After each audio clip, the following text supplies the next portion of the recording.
ઘણીવાર સેવા માટે નામ લેવાતા હોય તો બહુ જવાબદારી પૂર્વક નામ લઉં છું. એનું કારણ છે કે જેને પોતાનું શરીર દેખાતું હોય, પોતાનો પરિવાર દેખાતો હોય, પોતાનું જ દેખાતું હોય, એનું નામ વ્યાસપીઠ ઉપરથી ન લઈ શકાય. જેણે સમાજ માટે, જ્ઞાતિ માટે, સનાતન હિન્દુ ધર્મ માટે કંઈ કર્યું છે, એનું નામ,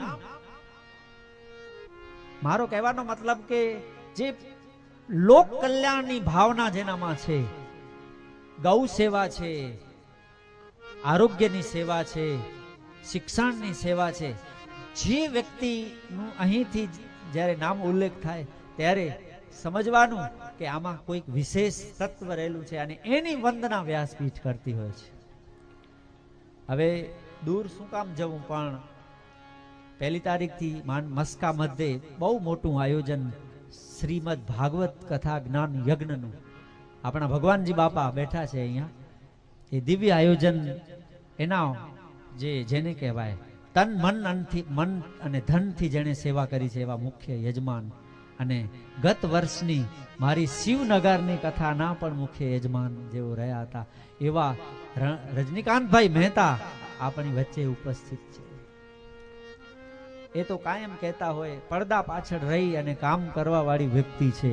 અને રામકથા નો વર્ષોથી મારો સંઘ ઉત્તરકાંડમાં એક ચુટકી ગોસ્વામીજીએ લીધી છે કલિયુગના વર્ણનમાં, કે માણસ પાસે જ્યારે ધન આવે છે ત્યારે તે વાચાળ બની જાય છે, બહુ બોલ કરે. બીજા માણસ કાંઈ જાણતા નથી, બીજા લોકો, અને હું જ જાણું છું, મને જ ખબર છે બધી, એવું વર્તન તુલસીદાસજીને જોવા મળ્યું છે અને મને આપણે પણ અનુભવ કરીએ છીએ. પણ એક એવો ધનાઢ્ય વ્યક્તિ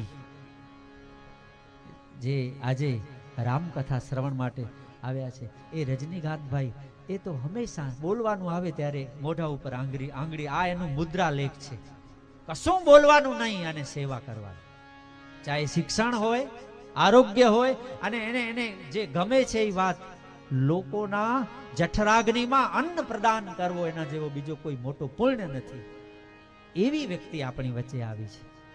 તો વ્યાસપીઠ માટે કોઈ એને વખાણ ગમે નહીં, પણ જે મારા હૃદયના ભાવો છે એ હું મારા વ્યક્ત કરું છું. એની સેવાનો હું સાક્ષી છું, છતાં પણ ચૂપ રહે છે, કોઈ દિવસ બોલતા નથી. અને આપણે ત્યાં કહેવત છે કે અધૂરો ઘડો હોય એ છલકાય, આખો ભરેલો ઘડો હોય કોઈ દિવસ છલકાતો નથી. જેણે વિદ્યાને પચાવી છે, જેણે ધનને પચાવ્યું છે, જેણે પ્રતિષ્ઠા અને પદને પચાવ્યું છે, એવા તો કોઈક વિરલા જ હોય છે. અને એ ત્યારે બને જ્યારે સાધુનો સંગ કર્યો હોય. રજનીકાંતભાઈ માટે હું આજ વ્યાસપીઠ ઉપરથી હનુમાનજીના ચરણોમાં પ્રાર્થના કરું કે હે હનુમાનજી, રજનીકાંતભાઈને એવું બળ આપો કે એ બળથી વધારે લોક કલ્યાણના કાર્યો કરી શકે.